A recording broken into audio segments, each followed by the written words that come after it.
Hello, everyone. Welcome to Tea with GPS, conversation with thought leaders in India and abroad. Today, our distinguished guest is Dr. Ajit Nair, MSc, PhD, FBSE, one of the most distinguished international scientists from California, USA.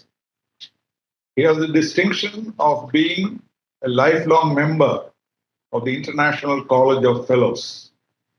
Among other things, he has been a major participant in the Total Artificial Heart Project.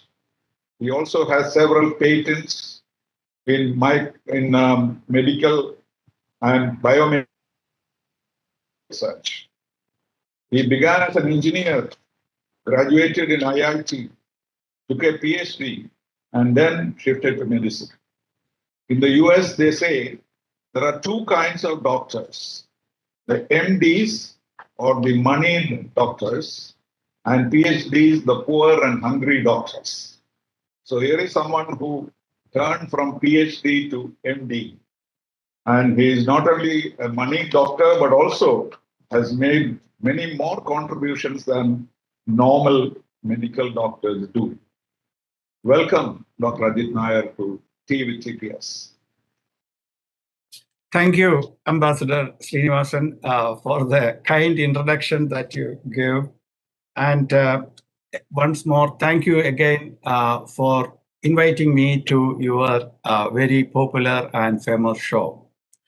And first of all, let me congratulate you on the achievement that your Civil Service Academy achieved this year also, as you know, it used to be in the previous years, and outstanding, brilliant, performance by your students or your trainees who secured good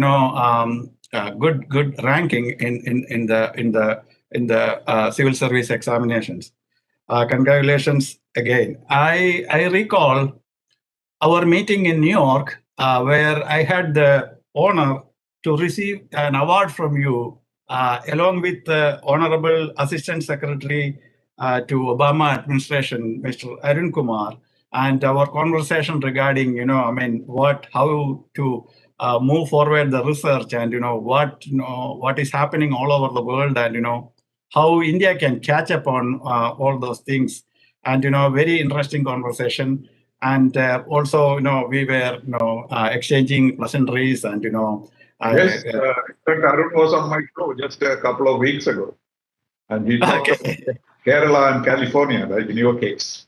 From Kerala yes. to California. I saw it in your YouTube channel, the conversation with him, very interesting.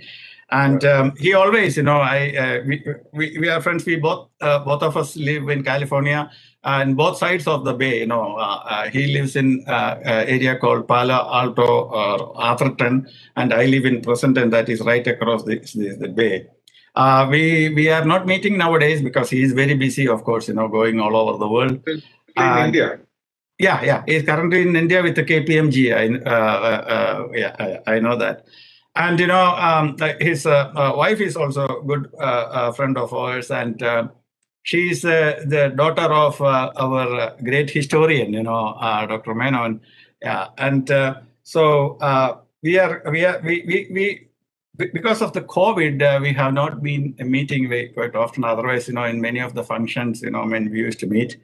And that was a good experience. And even before, we had an opportunity to meet for that FOCANA meeting in Las Vegas, where when I was presenting the artificial heart, history of artificial heart, and I was fortunate to have you come there. And, then you asked me to talk in Malayalam because this is a Malayali conference, So I was trying to make it in Malayalam, and you told it was not bad.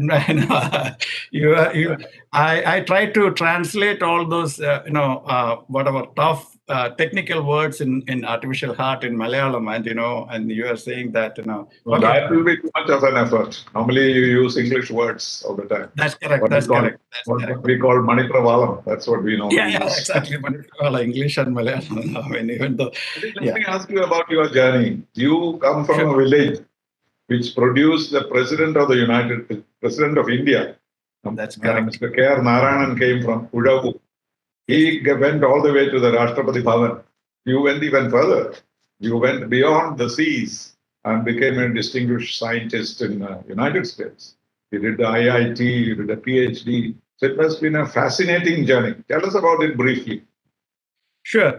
And I think there is no comparison between Dr. Narayan and myself. I mean, he's much over. And when I was growing up, I was looking at him. I mean, as an icon and idol. I mean, how he has achieved all those things. Yeah, I was born in a village called Oravur. That's my father's, the ancestral house. And my mother's house was not too far, 10 kilometers away from Oravur, a place called Nair. And that place is also very, very famous. At one time in 60s, that Nair post office was the post office that was receiving the largest amount of foreign exchange money in the whole India, because I think, at least 2/3 of every member from that Nair village was in Germany or USA or in Europe. Mostly nurses, is it? Nurses. Exactly. Mostly nurses, and that place is the concentration place for the Knanaya community of the Catholic denomination, and so all of them, and at least 2 to 3 people from every family used to be in Germany. So that is my mother's place. Then I had my father was in the government service. He was director for inland transportation for Kerala. And so he settled in Kottayam town. That is only just 18 kilometers from Uravur. So I went to school there, and that school is a very famous school, MT Marthama Seminary High School, which several times won the best school award in Kerala. And that was the first time when it was introduced. This school won the award, but that time I was just passed out of the school. Then I went to SB College, Changanashiri, St. Berkman's College. Now it's an autonomous body. And I did, at that time, that course was known as pre-degree. So I did my pre-degree in SB College, then went on to engineering. One of the reasons why I was in engineering, in my mind, I wanted to become a doctor always, but my brother was already a doctor, he was in medical school when I was entering the pre-degree. So my father told, he has taken second group, you go and take the first group. At that time, there was no choice, if you go to first group, this time, nobody wants. Exactly. Nowadays, you can have biology also in the first group, and you can have mathematics too. And at that time, you remember, first group was physics, chemistry, mathematics, and second group was physics, chemistry, biology. So the people who go to biology will go to medical school, and with the first group, you go to. So that's why I went to engineering. I've been trying to change all that, because options should be much more than this. You should have music, physics, and mathematics. That's the kind of choice you have in the United States.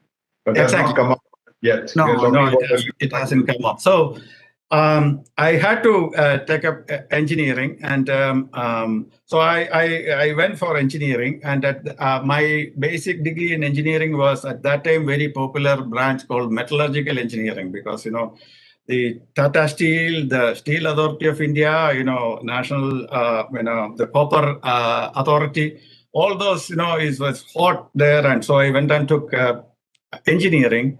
I finished my engineering and started my career in a multinational company at that time, a Calcutta, Canadian company, which is called Alcan. And the Indian version of it is that Indian Aluminum Company, and they have a big production facility in Kalamassery, Cochin. So initially I was appointed in Calcutta, and later, I requested a transfer to Kerala, and I landed up in Cochin. That is when my father got sick, and he was taken to the hospital in Trivandrum. At that time, it was becoming very famous, and that is the time where it is 1983-84 time. So he was taken as a referral patient to Sri Chitra Tirunal Institute of Medical Sciences and Technology, shortly known as SCT. And when I was going with him, my brother was there, who was a doctor. When I saw this hospital, I was sort of, surprised. Is there a hospital like this? It's so well maintained, disciplined, and everyone was following. So then I checked, this is a hospital. How can it be? Then they told, this is not a state hospital. This is a Government of India hospital. Okay, Government of India hospital. That's it. Then curiosity's sake, I started checking, what it is and all those things. And then first time I came to know about Dr. M.S. Veliyathan, Padma Vibhushan, Dr. M.S. Veliyathan. At that time, I didn't have any idea what he has done or what he is going to do. But in the conversation with the other doctors who came to check my dad, I came to know that there is an engineering or a technology division right across the city near Mudavan Mughal, and that's the old Settlemount Palace that is converted to a technology center. So I was there for almost a month, with my father. So I decided to visit that facility. So I asked one of the doctors. I still remember it was Dr. Venkatajalam, who was the chief of cardiology at that time. So I think he is retired. Later, I came to when I came to study, do my PhD in University of Utah. His brother was the head of the computer science department there. Anyway, so I went to this biomedical technology wing, which is called BMT wing.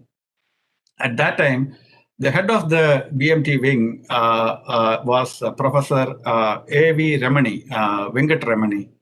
And he comes from the lineage of Sir C.V. Raman, and his uncle was Dr. Ram Sheshan, who was the director of Indian Institute of Science. So I'll come to him later because that there are so many things about that. I met Professor Ramani and told I am interested in engineering. At that time, I was also getting a little bit, I was not feeling the ownership of what I was doing in the Indian Aluminum Company. I was in the plant. I was trying to manage extrusion and trying to learn things. And they already put a student out of college, so many targets, finish all those things. So I was looking for something different, So Professor Ramani told, if you are interested, we may be hiring some engineers here. We need, we have a heart valve project, that is coming up, and we need engineers. And being a metallurgist, definitely you can help us because the majority portion of the valve is a metallic part, and have you done? Do you know anything about titanium? Because that's the time the titanium was getting introduced into medical research abroad too. I didn't know about that. I told definitely I'm interested, and after I think a couple of months, I saw an advertisement in Hindu. That's the only way at that time to find out whether there is a job opportunity all around India. That the Sri Chitra Tirunal is seeking or getting engineers for their heart valve project. So I applied for that, went for the interview. Before going to interview, I didn't know what exactly it is. I thought it is general engineering. So my brother, who is a doctor, who is a surgeon, even he is practicing now, elder brother, he told that they are doing some biomedical research there, that where you went, but I don't know what exactly it is. So what I can do is that I can I'll take you to my professor, who is in Kottayam Medical College, Dr. Chandramohan, and he was at that time cardiology chief there. So we went there, And surprisingly, he told that, oh, I came from a conference in New Delhi where Dr. Valiathan presented a paper on, this biomedical research. I have a copy of that, I'll give you that. And, he gave me that copy. And that was, after reading that, I decided I am going for this one. And that's the first time I heard or read about biomedical engineering, biomedical device technology, biocompatibility. That's a key word, biocompatibility and biomaterials. Oh, I have heard about, pyromaterials, space materials, but first time I am hearing about biomaterials. I read that, and he was talking about at that time, Professor L.L. Hinch. Later he became a very famous scientist who discovered something called bioglass ceramics. I think later it changed its shape in different ways, and still it is used in different forms. So I read it early, and I went for the interview. In the interview board, Dr. Valiathan was there, Professor Ramani was there, Dr. Ramsheshan was there, and a couple of doctors, from cardiology and neurology were there. So when they asked the question, what do you know about the medical research, I sort of reiterated whatever I read from Dr. Valiathan's paper. He was very impressed, he told that, I'm first time hearing somebody who knows about what is biomaterial. Just, you have less than a year's experience out of the college. And how do you know about that? I told him, frankly, sir, I read your paper. Oh, he was very impressed that, Then Professor Ramani told, okay, I think, you can help us, in many ways. So that's how I got the job as a scientist. First time, Appointed, yeah. I was appointed as a scientist. You were appointed in Srijitra. Yeah, I was appointed in Srijitra as a scientist, and I got on to the heart valve project. So I was directly reporting to Professor Ramani, who was the head of that technology wing. And then later I found that this Sri Chitra Institute is an institute of national importance that has a special status. And not only that, the focus of the institute is on biomedical research, not on hospital. Hospital is one thing that is, to help the research. So that, yeah. Exactly, and so that the doctors can also get involved, and they can lead. They can be the user need part of the device, and the technology is the one that is leading it. And it was confirmed by when I came to know that the Sri Chitra Institute is not under the Department of or Health Ministry. It is under the Science and Technology Ministry. Okay, that made a difference. So then I understood why the technology development is more important, and hospital is sort of the proving that leading this one to find out what exactly is needed. So I started the career, and I was trying to, at that time, we had this valve cage and all those things. So Professor Ramani told, there is something we are talking about the biocompatibility, and that is one of the problems that we are facing here, meaning this valve, when we are putting it in the animal, the blood is clotting on top of it, so we need to find something about it. So you being a metallurgist and having a background in materials, try to find something, and so then started going to library and started doing all those things. Then along with Professor Ramani, there was no internet at that time. No internet. Pardon? There was no internet at that time. Nothing. There is no internet. There's reading books and taking notes, and then going back and discussing, and then I sometimes when in the meetings, when I am saying about this one, people didn't believe it, so I had to take the whole big book and show them that it is written there. And in India, especially in Kerala, you need evidence for everything. And they don't trust you. And then they will catch you on your spelling mistake. That is the way it is. Anyway, to make the long story short, we developed a coating, which is compatible with this one. And you don't believe, in the beginning, for making it compatible, we were using that one of the components of the heart valve material was sapphire, that is a gemstone. And that was, Dr. Valiathan went to Switzerland, and there was only a couple of companies, that making, with the solid drawing method, the sapphire or the ring. But later we found that sapphire is too hard, and to this one it was doing some havoc on our titanium material. And then we changed to a plastic called ultra high molecular weight polyethylene. And but this was all before you got enrolled in the heart project later. So you were doing it very initial stages. Yeah. Right? This is on the heart valve. That is the one that led to my heart. But this was independent of that. Later you got enrolled in the first artificial heart project in the US. Correct. That's correct. Years before that, you started it in Trivandrum. That's amazing. That's true. And I was working on the heart valve and also the artificial lung, which is called the oxygenator at that time. So I was involved in both projects, and also that is, I think, what a visionary Dr. Valiathan was, and also I was involved in a system called hydrocephalus shunt. You have seen kids and people with a big head. What's happening is that in their head, the cerebrospinal fluid is getting stuck there and giving pressure, and the skull is expanding. So you have to drain it out. For draining it out, that what is called hydrocephalus shunt, and that research was the same in US. They were just starting that, and Dr. Valiathan knew about it, and he started it in Chitra. So I was involved in that, and that is when I got an opportunity through Government of India, that is Science and Technology again. I secured a fellowship called Boyce Cast Fellowship. I think it is still there. Boyce Cast means better opportunity for young scientists in chosen areas of science and technology. That is what it is. And it is actually, from an Indian perspective, it's a big fellowship.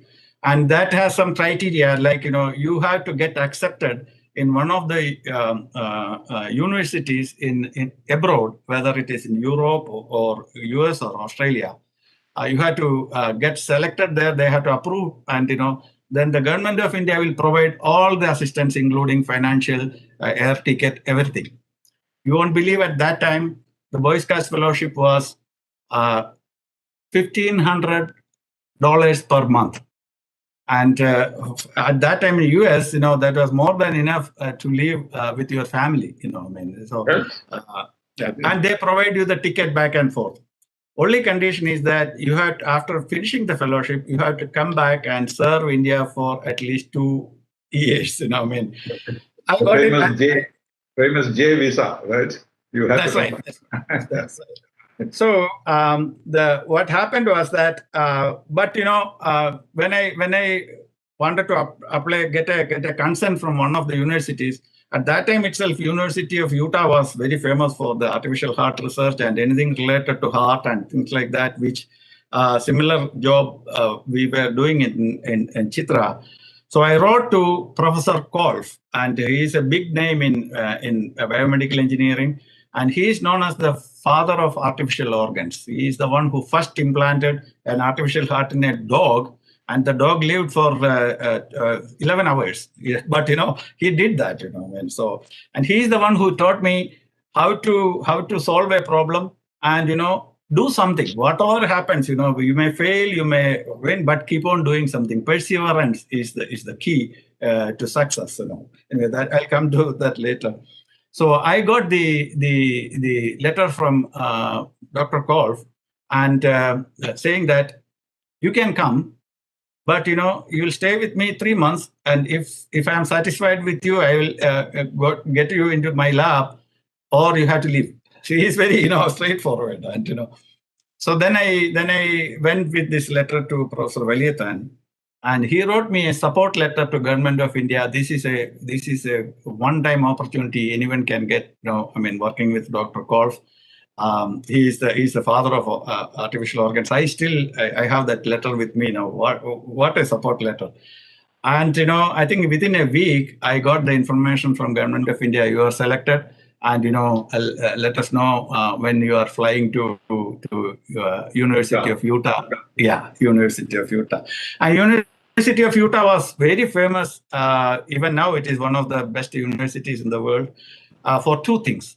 One is the development of artificial heart, and second thing is the cold fusion. If you remember all those things, cold. They are the one who developed the cold fusion, but it didn't go any further because they couldn't repeat that experiment many times.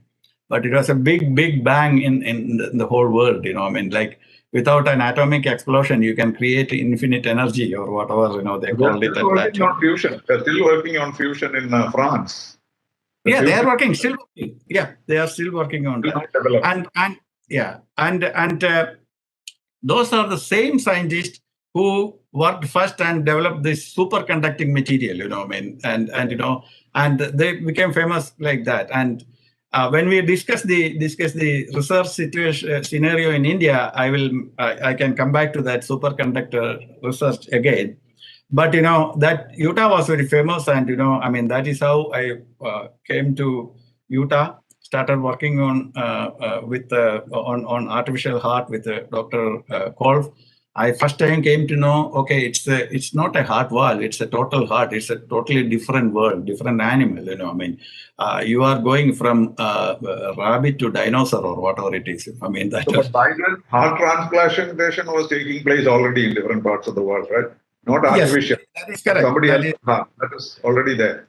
Yeah, right? The heart transplantation was there, but Christian Bernard, I met him. I spent some time with him in his lab. Afterwards. South Africa, right? South Africa. He used to come to US, Dr. Kolf's lab. They were good friends and exchanging so many things.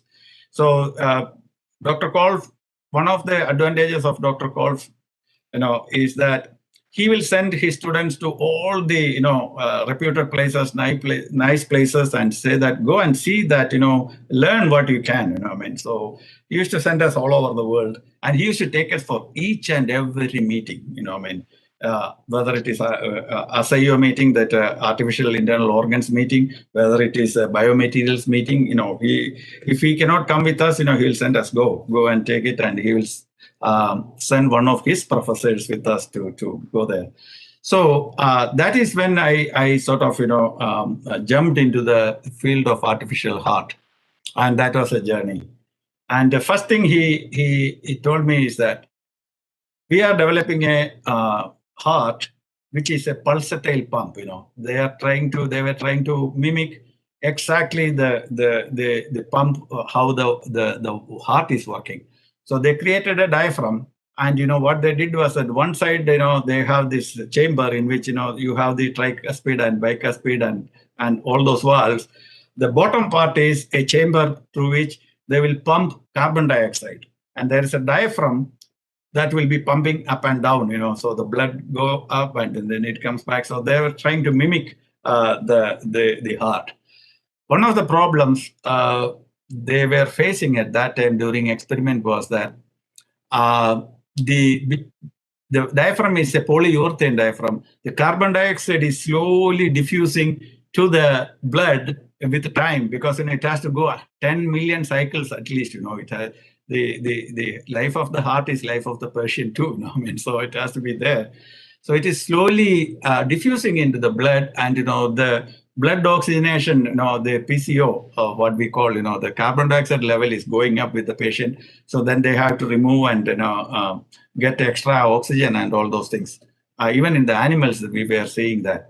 So he asked me, do something about it. That's how, Dr. Koch, he won't say, do something about it and, get back to me what we can do. Then when you get back to him, he will suggest, do this, do this. And that is how he direct, he will kindle your interest and, your curiosity into the problem, and then move forward. That is when the biocompatibility coating that I was working in Sri Chitra helped me. Yes, and that's also what I found amazing. When I read about it, I thought you developed it in Utah, not in Sri Chitra.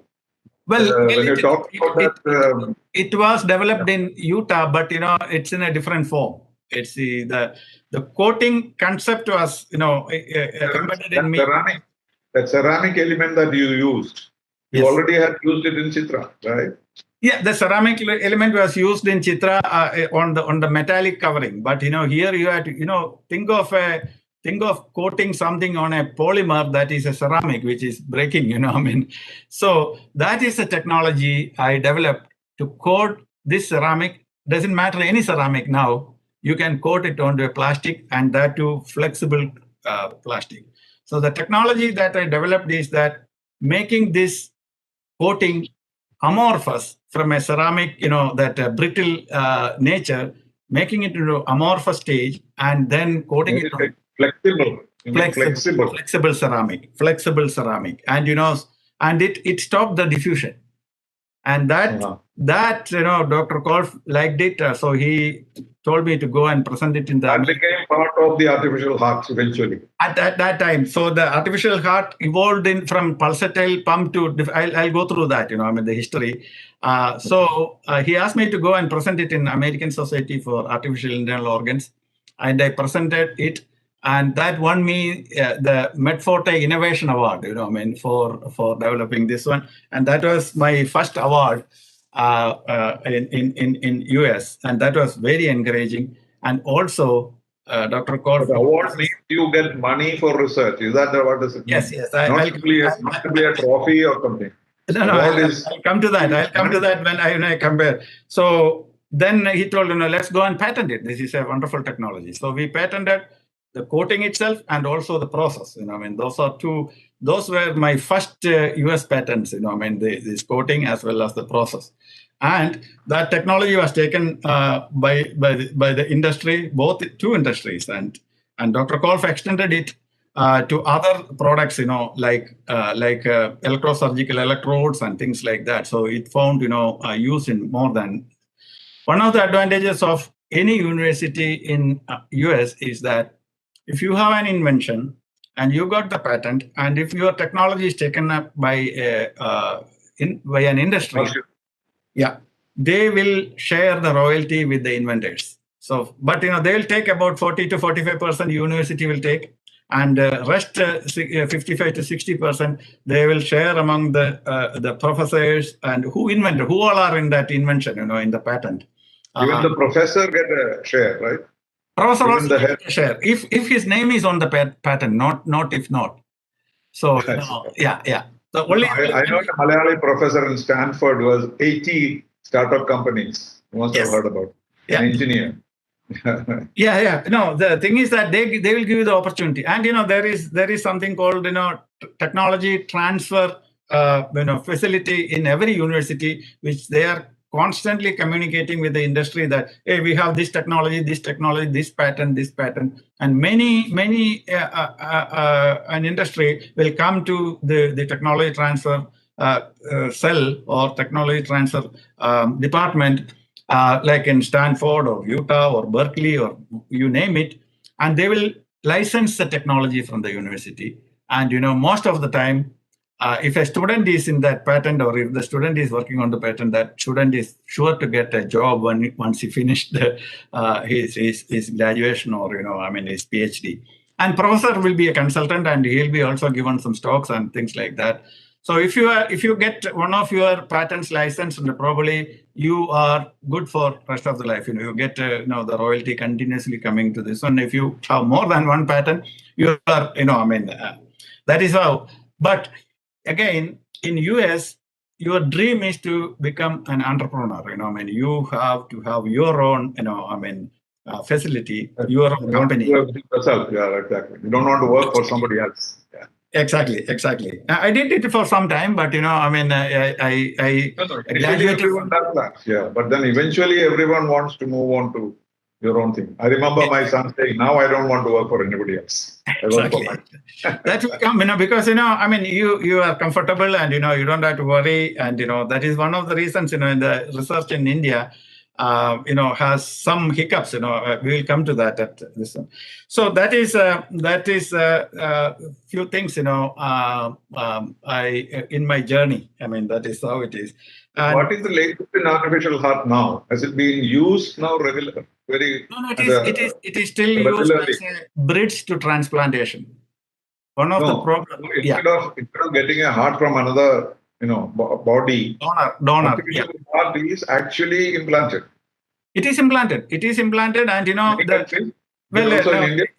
the scenario is changed. It is implanted, and people have lived up to 4.5 years before transplant, because in the transplant there are about 20,000 people waiting for a transplant, and in a year there are less than 800 hearts available for transplant. Because it has to match, and it has to be a healthy heart and things like that. So getting from another body is thing to do, but if you can make it in the laboratory, why not? They are doing it. That is the latest thing that is happening. So they are currently. And how long do they live? How long do they live? The longest. The longest is about 4 months. They have lived, but they didn't die. They have been transplanted later. So. And then there is in a few cases they got a transplant, meaning they got a natural heart. Oh, okay. Oh, this is a temporary. Yeah, this is artificial heart is what they call is a bridge to transplant. Transplanting is taking one heart and putting it in another one. So that is what is happening. Natural heart will have a longer duration capability. Exactly. Natural heart exactly. The natural heart, is easy to maintain because it is part of the system. Artificial heart, you have to always be careful, for this thromboembolic event, which the COVID affected, which we will come to that a bit later. So you have to be on continuous monitoring, management, and all those things. Plus, you have to have the battery pack on your hip, always, getting charged and make sure that the battery is working and all those things. But nowadays it is remotely controlled, so it is not that big an issue. And especially with the latest battery technique, battery goes forever. And even Tesla, the car, is run on battery, with very high power, and it's a no maintenance car. That's a different subject altogether. So if you take the artificial heart, it was a pulsatile heart in the beginning, like pumping the heart. Then it became a centrifugal heart. That one of my major patents is that implantable centrifugal blood pump. That is with our team. And what it is doing is that is when we first time used a magnetic levitating impeller inside a cage where it will be rotating and pumping the blood from. It's a pump, from one side to the other side, and so I get the energy from my battery. It gets energy from a battery, and it is in between two magnets and a electrical coil. So the impeller is sort of floating in the middle. It is not touching. There is no bearing. It's called magnetic bearing. So it doesn't touch. So there is no wear and tear because it has to run for at least 10 years. That is when the research is there. We are aiming it for at least 10 years of life. So. That is, then it graduated to centrifugal pump, and then it came to positive displacement pump. The initiator of that technology in the medical field is that Dr. DeBakey of Texas Heart Institute. He's the one who pioneered. But the pump technology is from NASA. NASA used this pump for fuel pumping during their moon mission and all those things. So then what Dr. DeBakey and his team, they modified it with the right material, and then they checked it because it's a type pump. It's only size of a battery. Our for a 2A cell battery, slightly bigger, and it can pump up to 5 liters of blood, inside. And then the idea of ventricular assist device, they thought that we don't have to fully remove the heart and put, you can help the heart, to pump. And in many cases, that helping, supporting the ventricles, help the heart to regain its strength back to normal, so after some time they will wean it out, meaning, slowly they will reduce the flow, help, and, remove the artificial part of it, so that's only happening in 30 to 40%, because, you have to implant a heart assist device or artificial heart only when the patient is in the terminal stage, at the end of the stage. But nowadays the technology has changed.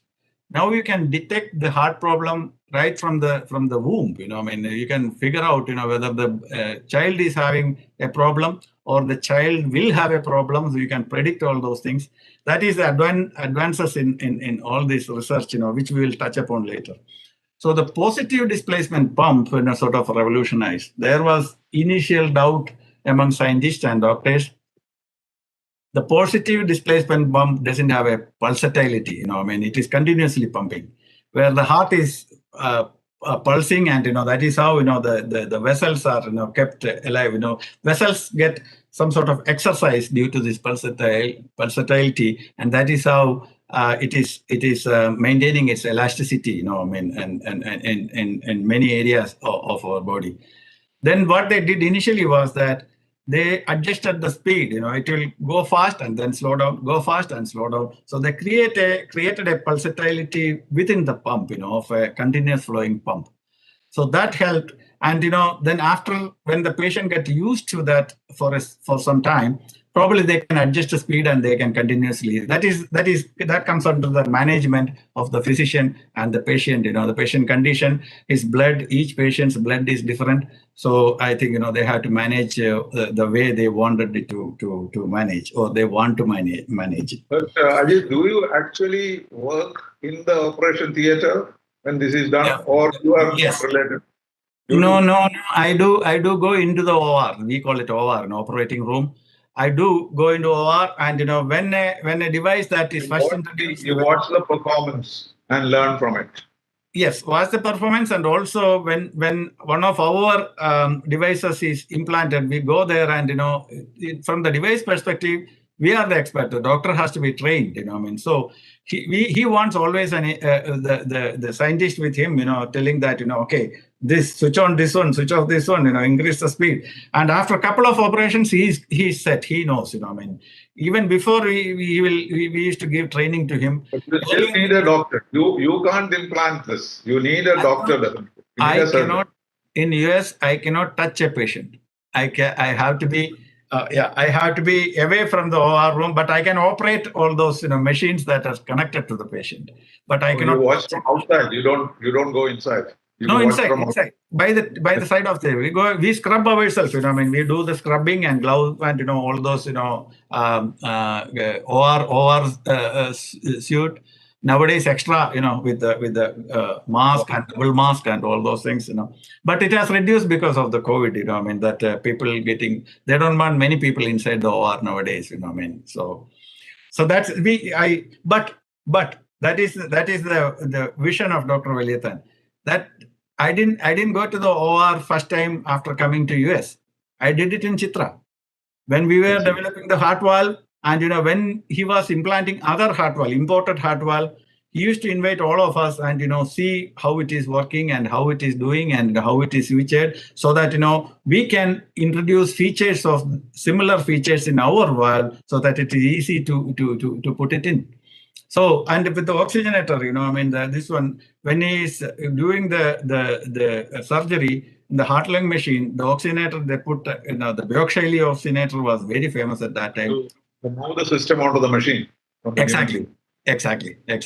So I was I have attended probably more than 50 or 60 clinical, meaning OR room experience in Chitra itself. And it increased when I'm here, So, and many a time, even now, I'm advisor to many of the devices companies, when they do their implantation or when they do their experiment clinical trials, they call us. We have to go and be with the physician even beforehand, and we'll brief the physician. This is what we are planning to do. This is how it is being done. Earlier, there used to be this preclinical experience with the physicians. Nowadays, it is reducing because people are very smart. They are used to giving the understanding it very fast. Only difference is that depends on what device you are using. That is, when I come to research, I want to mention that there are two types of devices that generally being developed. One is a derivative device or derivative research, and the other one is a breakthrough device or a breakthrough research, which I will mention briefly. The general idea is that if it is a derivative device, that is an improvement on the existing device. Say, for example, you have a stent, and then you have a drug-coated stent. That is an improvement on the stent. Those are two devices, but it is a derivative device. Whereas breakthrough device is like something bigger. See, totally new. Yeah, something new. A typical example is that, exactly. A typical example is that earlier we used to do the heart valve change by opening the heart and doing a surgery. Now you don't need that. Now you do minimally invasive surgery, or not even surgery, minimally invasive replacement with a small catheter going into the heart. So that was a revolutionary or breakthrough. So all the physicians have to retrain the whole thing, to do that, because nobody knew, like a balloon angioplasty. Nobody knew what it is, and people even beginning didn't. It is very, very common, isn't it? Now it's very common. I still remember Dr. Bharachandran is the one who did first in Kerala in Uttarakhand Tirunal when he came to this one, and he has invited me many times to give talk to his doctors and his scientific community. So and he was successful. He's the balloon angioplasty first time doing. Then came the stent and all those things. I had the opportunity. We had a national test facility in Utah, but because Utah was pioneering many things, so I had the opportunity to test almost all the device that is in the market now. Every company, every university, they will send it to Utah to test it in blood and in animals, and because they had an excellent facility. What we call vivarium, or the animal facility, and they had excellent blood compatibility testing. In fact, heading that hematology and hemo research lab was at that time Professor Faisal Muhammad, who was a professor at All India Institute of Medical Science in Delhi, and then later he moved to Utah. And he has the distinction of, at the age of 21, he published a paper in Nature. So if you know the gravity of it, getting a publication in Nature is something like, for a scientist, it's like almost getting a Nobel Prize. Like a Nobel Prize. Exactly, almost getting a Nobel Prize. And he's brilliant, and he is listed in Who is Who in America, who is who in America, who changed the America, after independence. That is about 220 years history. These 100 people, and Dr. Kolf is one of them. Professor Muhammad is one of them, and his student Dr. Sukavaneshwar is still continuing that. I'm still collaborating with him. Whenever I need some help on testing some of the thing in blood, I just called Professor Muhammad. He's semi-retired. He's in the philanthropic stuff now. He's I think over 85, I believe. But Dr. Sukavaneshwar and a natural heart. He still has a natural heart working. He still has a natural heart. And coming to that, Dr. Sukavaneshwar, you may know, he is the son of the ex-chief secretary of Tamil Nadu, Mr. Sukavaneshwar, who was the chief secretary of Jayalalitha. Yeah, he is his son. Brilliant guy. And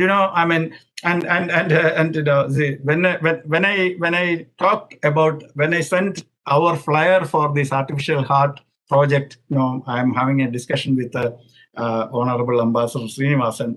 One of my friends, my college mate, Sanjay Lokande, who lives in Delhi, and he's an outstanding organizer and an outstanding coordinator of things, right from the college days. He told me that I'm going to put a caption for your flyer, and this is it. He's sending it to all the engineering group we have. And the caption, he said, lost heart or broken heart. The solution is here. Watch this show.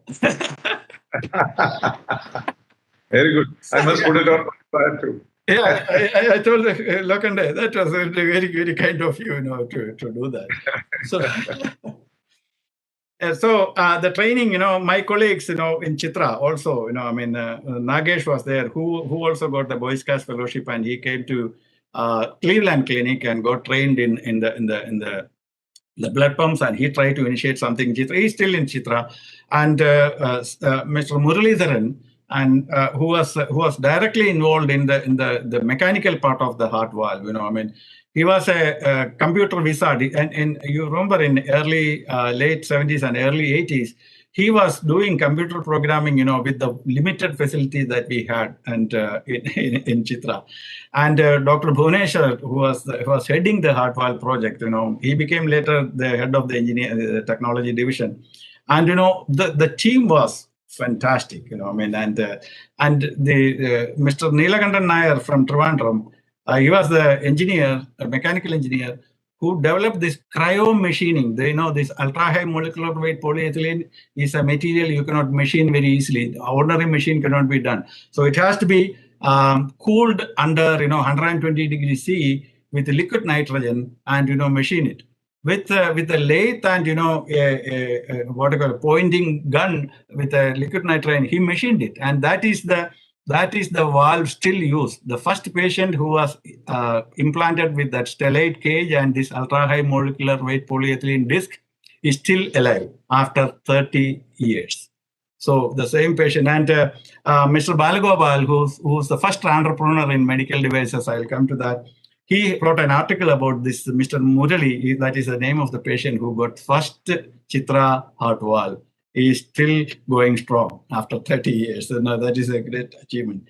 And when I talk to not continuously, heart valve is now normal thing to be done, right? Yeah, well, the thing is that is one thing. When we talk about Indian research, I will talk about that. The heart valve also is involved. Nowadays, in US at least, there is no mechanical heart valve made. They make mechanical heart valve only for pediatric patients. Patients who are less than 15 or 10 years old. Children.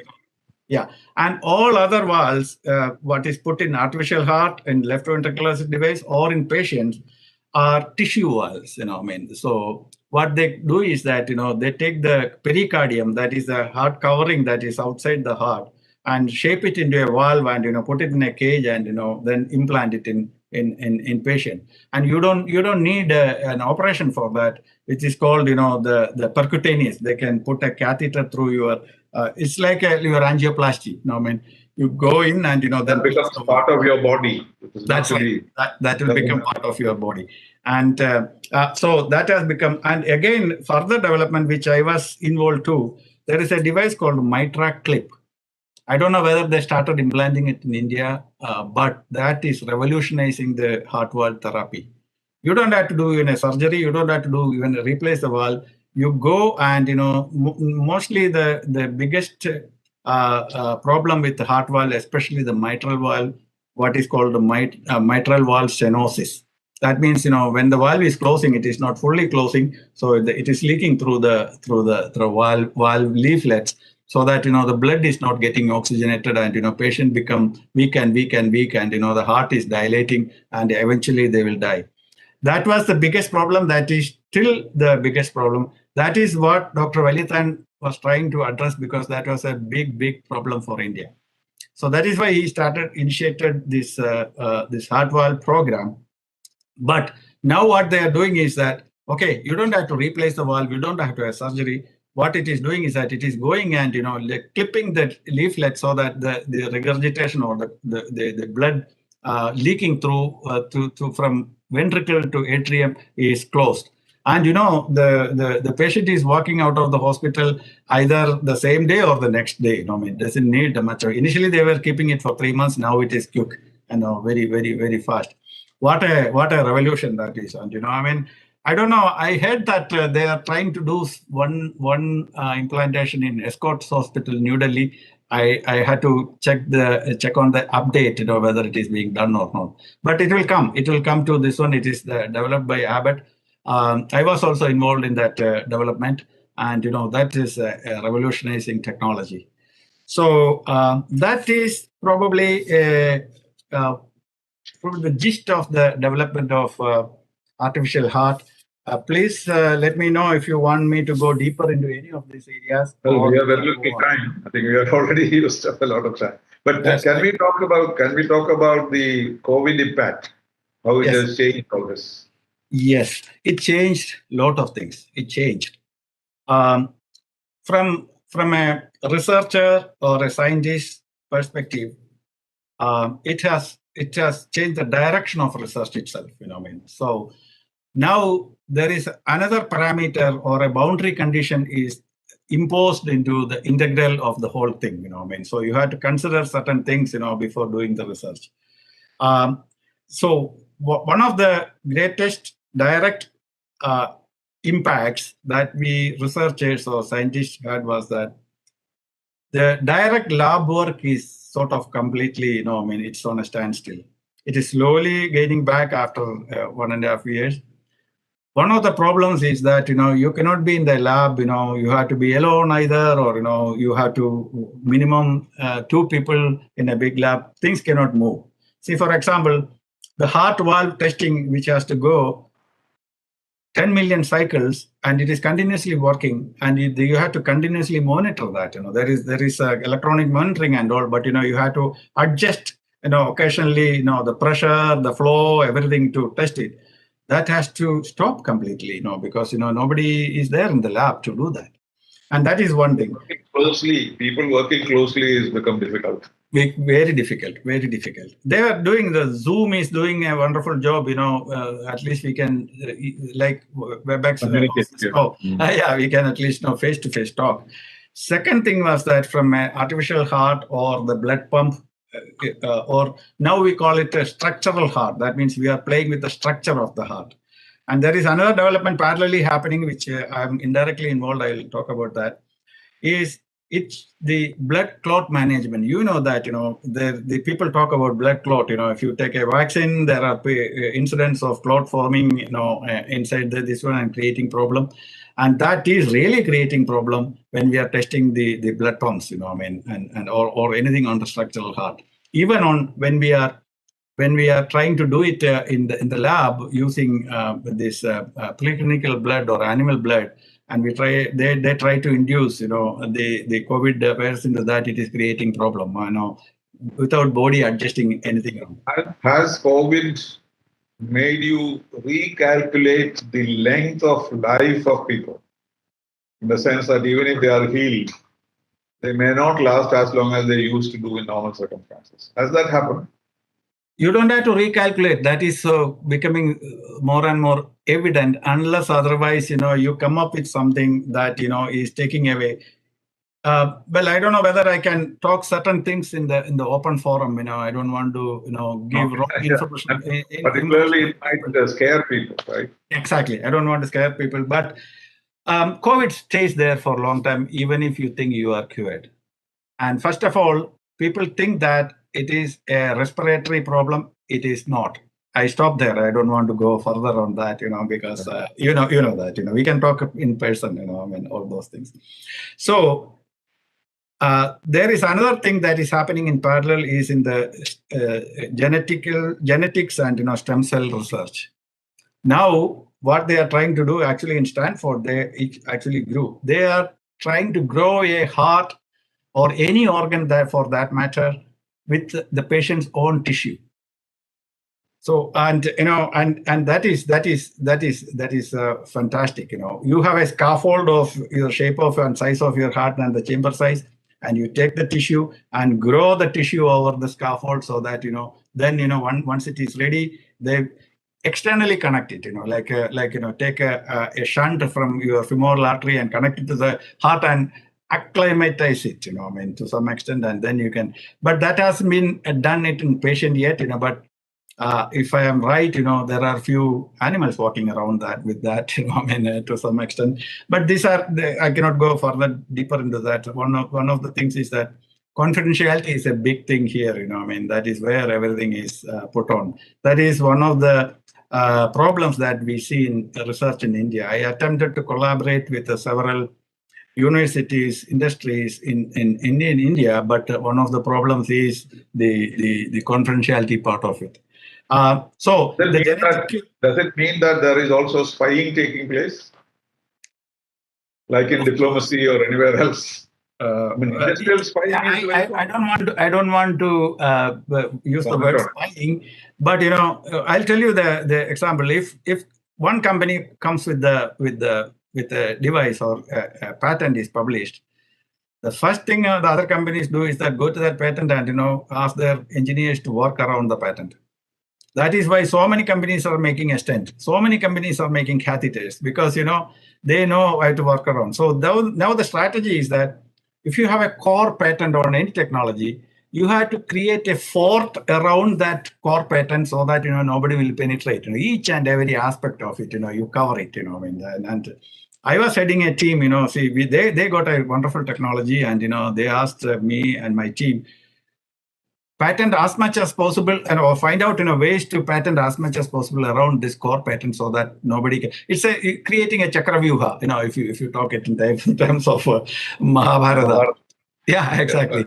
And what I have seen is that I used to quote Mahabharata every time when you get a situation. I used to tell my friends, American friends here, there is nothing that is not in Mahabharata, but there will be, you can find something already not in the world, but in Mahabharata. So you are still filling the gap between Mahabharata and the world. Anyway, that is another philosophical. But having given that, there are some good things that happened out of the COVID situation. One is that the whole world, we developed a vaccine in 6 to 8 months. Normally, it takes 5 to 10 months. Okay, and that is why people don't believe. How can you do that? And do that. And second thing, they used to take 2 to 3 years. 2 to 3 years. Pardon? Initially, they said the vaccine will take 2 to 3 years. 2 to 3 years, but they brought it out in 6 to 8 months. Initial trials started within that time. So within a year, the whole world. Newer and newer technologies are coming. Even in India, we are developing new technology. That's what, in Chitra Tirunal did a good job, and I was listening to Dr.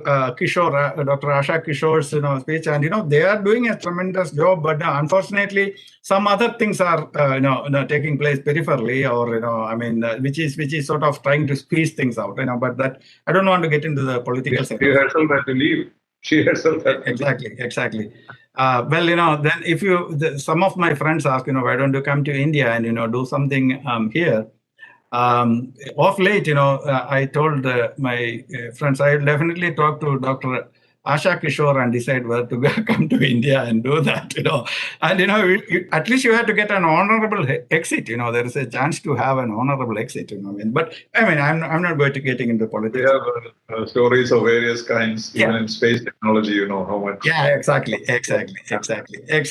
And, this one, my take on that is that I want to work somewhere where I can work on what I want to do, not that what someone else want to do. But I will keep the general focus in mind. What is needed. Probably, I think that is what the India should follow too. And see, for example, you are asking about you get any royalty or money from your patent. Yes, we all get it. But in India, what do you get? You get the salary, maybe a recognition certificate letter or whatever it is, and that is it. But when you get an award, you can leverage funding from somewhere else. That's all you need. They say that some researchers here would want awards, not a Nobel Prize, because Nobel Prize doesn't get them that much money. Yeah. But if you get an award, you can leverage money from different sources. This is what. Yeah, well, that is not the true research. When you don't own things, then so the belongingness is not there. So we have to continue throughout the product life cycle process, to get there. And that is one thing in India. What we have is that we don't have. See, for example, a few things. The advantages of COVID. the artificial intelligence and machine learning has taken over because of this one, because you can work from home and, create new things. And, especially the advancement in robotics and sensors. I should say robotics especially because it is taking over almost everything. We have surgery is all robotic. Right? That's right. That's right. We have a company here called Intuitive Surgicals. Now it is changed the name to Intuitive because they don't want to be restricted to surgicals. They want to expand. And actually, one of my good friends, Mr. Prakash Nair, is heading the IT part of it there. And he's a graduate from London School of Economics. And how many people at that time knew that London School of Economics as a technology masters? And he did that, and he's heading the technology there. And then what's happening is that there is a question. You asked that question to Dr. Asha Kishore. Will the robots take over? So I long back, when we were having the discussion, of robots taking over all the doctors, then I told one of my friends, you doctors are losing your job and the robots are coming. So his answer to that at that time they'll be treating the robots themselves, not us. The patient will be a robot, and it won't be called treatment. It will be called repair. This is well known. You remember in Kerala, people did not want computers because they thought they would lose their jobs. Exactly. But now they lose their jobs if you don't have a computer because there is no job that can be done without a computer. The amount of job that was created by the computer or the software and all those things is enormous. So we are running out of time, so let's also deal with one other question I would like to ask. Please. With all the technology, how did the United States fail in fighting the pandemic? Is it politics? Is it science? Is it philosophy? What is it? Because this is something that nobody understands. Very good question. We're the worst affected country in the world. What are you all doing? Yes. Two things. I will put two general words into that. One is that freedom. I'll explain how freedom affected the COVID management. Second thing is that the not leaving the comfort zone. I'll explain that too. The freedom is that in US, the healthcare is your personal responsibility. Government is not responsible for that. You have to have insurance, and you have to have that the insurance coverage, and then you have to ask the insurance company whether you can have a treatment. That is one of the reasons every time a device is developed, we have to check with the government and the CRP code whether this will be covered by the insurance. Otherwise, there is no market. Nobody will buy it. The hospital, the patient will say, I don't want because my insurance is not covering it. So COVID was unknown. So the insurance companies were not covering the treatment or admitting the hospital. Later, it was imposed on them, so that it had to be covered, where the government intervention was needed. So, but initially, they were not covering the COVID cases by insurance. Initially, they were not covering. Oh. Yeah, no. See, for example, when I am covered by a big company called Kaiser. It's a medical insurance company. They have hospitals. They have everything. I talked, say one of my friends, who is in Kaiser. I knew the doctor, Dr. Bhakta, and I asked doctor, see, I had to bring my friend there. He told, we don't have a protocol for that. So how do they won't go beyond, they don't want to get into trouble. That is one thing. And second thing was what I call the comfort zone. Americans don't want to come out. Most of the Americans, average American, they don't want to come out of the comfort zone.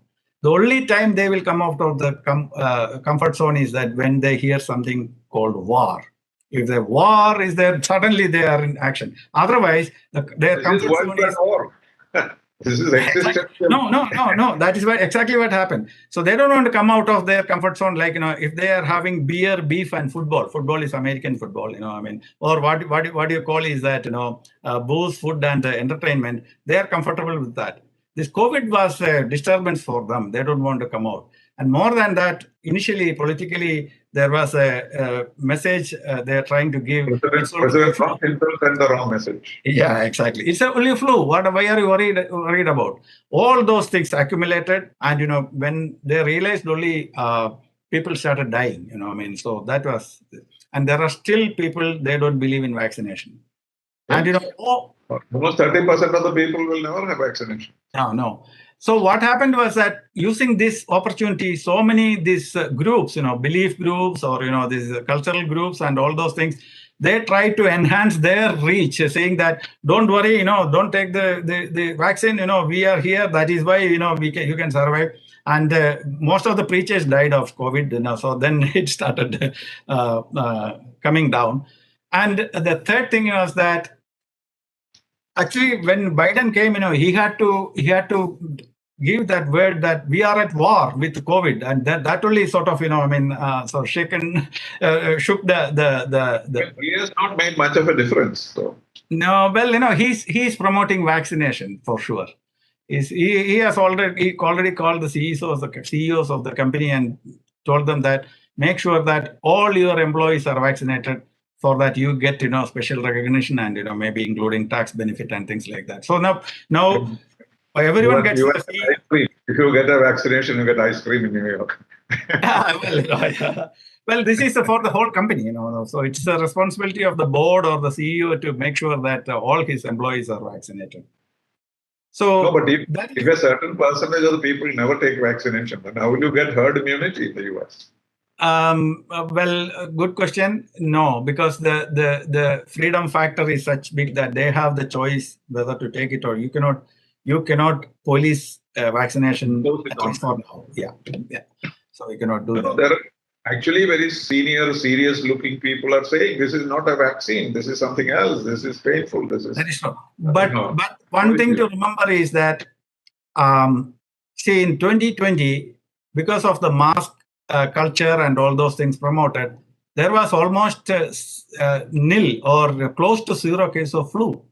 Because, by routine, every American during the fall, they take the flu shot. You know that, Yeah. So it was not needed.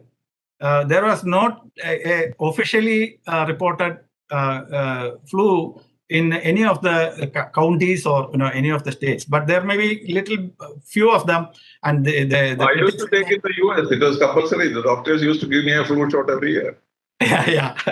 So and that what they call it is the mask effect, and I'll slowly touch on the research in that Kerala we attempted, Yes. So there was very little time. Pardon? Okay, go ahead. Let's conclude with that. So we can see there was an effort by the government, and I was part of this one too, and it was initiated by inaugurated by the Chief Minister himself, and that is the Kerala Medical Technology Consortium, and that was I think under the leadership of Dr. K.M. Abraham, the FBSE chairman. And myself and Dr. Rajesh Radhakrishnan, my colleague, who is an outstanding, angioplasty balloon engineer, scientist, and it was spearheaded by Dr. T. Ramendran, who is the ex Vice Chancellor of Kochi University, and he's my colleague. When I came first, and then he joined my group, and later he decided to go back and to become the Vice Chancellor of. I know him. He was Vice Chancellor when I was in education. Yeah. He and his wife, and he was made the nodal officer for this one, but that was in 2019, and that got sort of COVIDated, means it is sort of hibernated now. Hope we can restart on that. There we we put that proposal. It's not a proposal; it's a charter in which we said that what is to be done. Like what Dr. Asha was saying, the incubator stuff, and getting into this one. Why industries are not interested in sponsoring research in India? One of the reasons is the IP ability or the intellectual property right, protection, which we want to talk about everything, outside. And see, that is one of the reasons. And the other thing was that we wanted to put it forth, make the research or development culture among students, and that was one of the initiative. But it's all in limbo now. And culturally, what is happening is that for us, research or doing PhD is just a stopover. It's a bridge to job. No, I mean, until you get the job, you have a stipend that is coming on PhD. And I have seen people saying that, there are people doing PhD for 18, 19 years and, still staying around there. So because it's an income. So it's not coming from the heart, that belongingness, or it's the passion for that is not there, first of all. Second that's thing a subject or another subject altogether. I have lots of ideas about research. We are still gathering information. We are not doing anything else. Exactly. And we 2% copied from existing texts, you can get a PhD. That's right. So with a reverse thesis, that's what we call it here. Or on that happy note, you are not in those circumstances, but I'm sure you will succeed, and we'll look out for you on the Nobel Prize list one of these days. Thank you for your good words. That is something to dream. I don't know whether I am there yet. My professor, Dr. Kolf, didn't get it, but that was for a different reason. He was nominated. Nobel Prize is something like that. I mean, you can never be sure. Professor Jagdish Bhagavati has not got a Nobel Prize. Exactly. 5 students have got Nobel Prizes. So I used to tell him, you will be known as the best economist who did not win a Nobel Prize. That's right.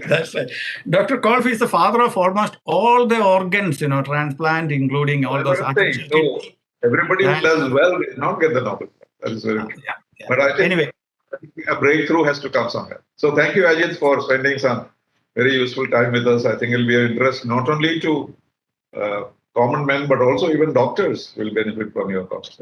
So thank you very much. Maybe we'll have another one a few months later to fill up the gaps. So sure. Thank you. Thank you very much, Ambassador. Sorry for making you wake up early in the morning. And no, I wake up early, 5 o'clock, and go for a walk or go for golf, or sometimes it is badminton. So to try to remain active. Once again, I thank you very much for giving me the opportunity and time to enjoy a cup of tea with with you. Tea with TPS. Virtual cat. So thank you for joining me for a cup of tea. Next time we will probably have a glass of scotch. Okay. Thank you. Thank you. And you have a wonderful evening, and thank you very much. Thank you.